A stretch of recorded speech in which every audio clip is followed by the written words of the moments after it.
ফিলিস্তিনিদেরকে কবরের মধ্যে মাটি খুঁড়ে খুঁড়ে, আজ ভিডিওতে দেখলাম ফিলিস্তিনিদেরকে ধরে ধরে নিয়ে গুলি করে করে কবরের মধ্যে বড় বড় গর্ত খনন করে ফিলিস্তিনি মানুষদেরকে ধরে ধরে নিয়ে গুলি করে করে গুলি করে করে তাদেরকে গর্তের মধ্যে ফেলে দিয়ে হত্যা করে করে জীবন্ত ওই অবস্থায় তাদেরকে দাফন করে দেয়া হচ্ছে, মাটি ঢেলে দেয়া হচ্ছে।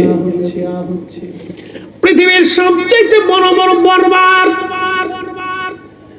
পৈশাচিক কর্মকাণ্ড ফিলিস্তিনিদের সাথে করা হয়।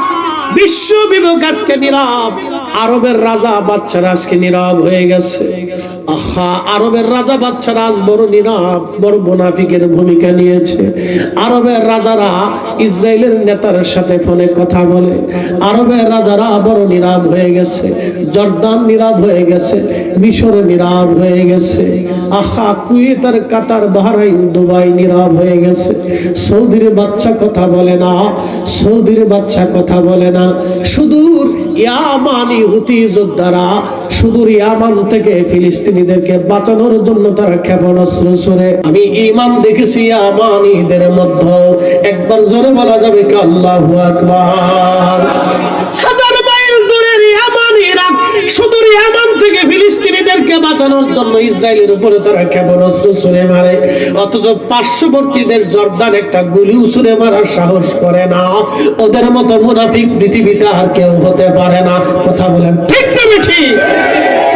ওদের দেশের মৌলবীরা আমরা দেশে এসে আবার ফতোয়া মারতেছে, ওদের ফতোয়ার গোষ্ঠী কি নাই? এদেশে ইসলাম এনেছে 360 মিয়া, ইসলাম এনেছে খাজা বাবা আজমি, তাদের দেওয়া ইসলাম এদেশে চলবে। কথা বলেন ঠিক না? প্রিয় মুসলমানেরা, ভাইরাবাসী মনোযোগের সাথে কথাগুলি শুনে যাবেন। ফিলিস্তিনিদেরকে এইভাবে নির্মমভাবে হত্যা করা হয়, শহীদ করা হয়।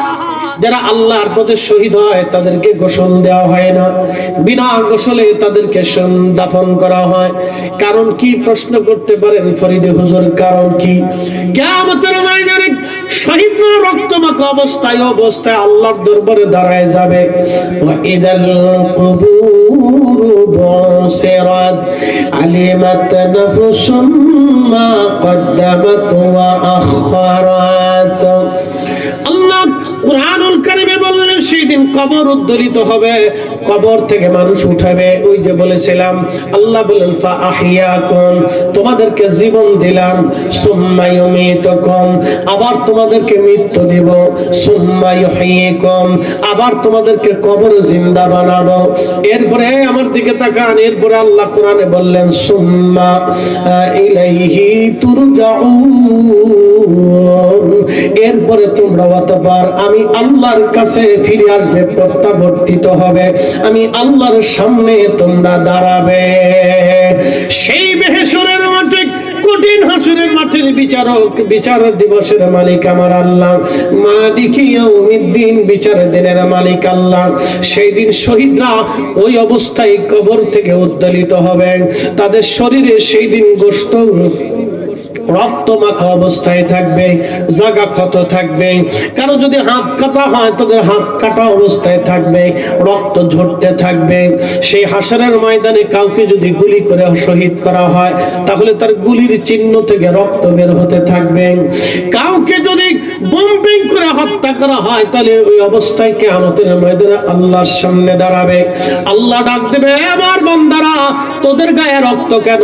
তোদের গায়ে রক্ত কেন রে? তোদের শরীরে এই অবস্থা কেন? তোমাদেরকে কি গোসল দেওয়া হয় নাই? আল্লাহ তো সবই জানে। তারপরে আল্লাহ ডাক দেবে, আমার বান্দারা তোদের গায়ে রক্ত কেন? তোমাদের গায়ে ক্ষত কেন? হাত কাটা, মাথা কাটা কেন? কান কাটা, চোখ উঠানো কেন? তোমাদের এই অবস্থা কেন? বান্দারা তোমাদের শরীর রক্ত মাখা কেন? তোমাদের কি গোসল দেওয়া হয় নাই? শহীদরা ডাক দেবে, ইয়া রাব্বি, তোমার খোদা তোমার জমিনে তোমার হুকুমত কায়েমের জন্য, ইসলামের জন্য তোমার কালেমার জন্য, ঈমানের জন্য সেই দিন আমাদেরকে হত্যা করা হয়েছিল, আমাদেরকে সেই দিন শহীদ করা হয়েছিল। আল্লাহ আমাদেরকে গোসল করার সময় হয় নাই। দেখবেন ফিলিস্তিনিদেরকে গোসল করার সময় দেওয়া হয় না। শহীদরা এমন কঠিন পরিস্থিতি আজ ফিলিস্তিনে, তাদেরকে গোসল দেওয়া হয় না। ছোট ছোট বাচ্চাদেরকে বম্পিং করে হত্যা করা হয়, ছোট ছোট বাচ্চাদেরকে গুলি করে হত্যা করা হয়, নারীদেরকে গুলি করে হত্যা করা হয়। সেই দিন শহীদরা বলবে, রব্বুল আলামিন আমাদেরকে কেউ দুনিয়াতে গোসল দেওয়ানোর সময় হয় নাই, বিনা গোসলে আমাদেরকে দাফন করে দিয়েছে। রব্বি, আল্লাহ ডাক দেবে, হে শহীদরা, আজকে তোমরা রক্ত মাখা অবস্থায় আমার সামনে দাঁড়াইছো, যাও আমার কালেমার জন্য, ঈমানের জন্য তোমরা শহীদ হয়েছিল।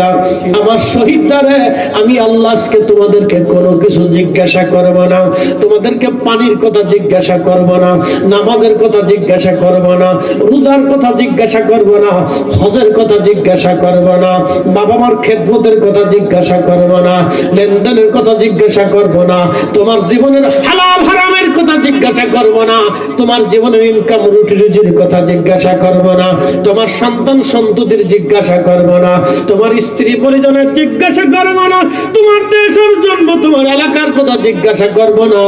আমি রব্বুল আলামিন আজকে তোমরা শহীদদেরকে বিনা হিসাবে আমি আল্লাহ জান্নাত দিয়ে দিলাম। না না, একসাথে জোরে বলেন আল্লাহু আকবার। কুরআনুল কারীম আল্লাহ বললেন, ওয়ালা তাহসাবান্নাল্লাযীনা কুতিলু ফী সাবিলিল্লাহি আমওয়াত,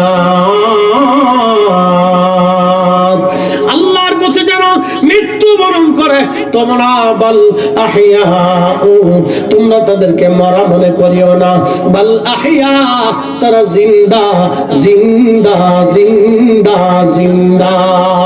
চিৎকার করে জোরে বলেন আল্লাহু আকবার।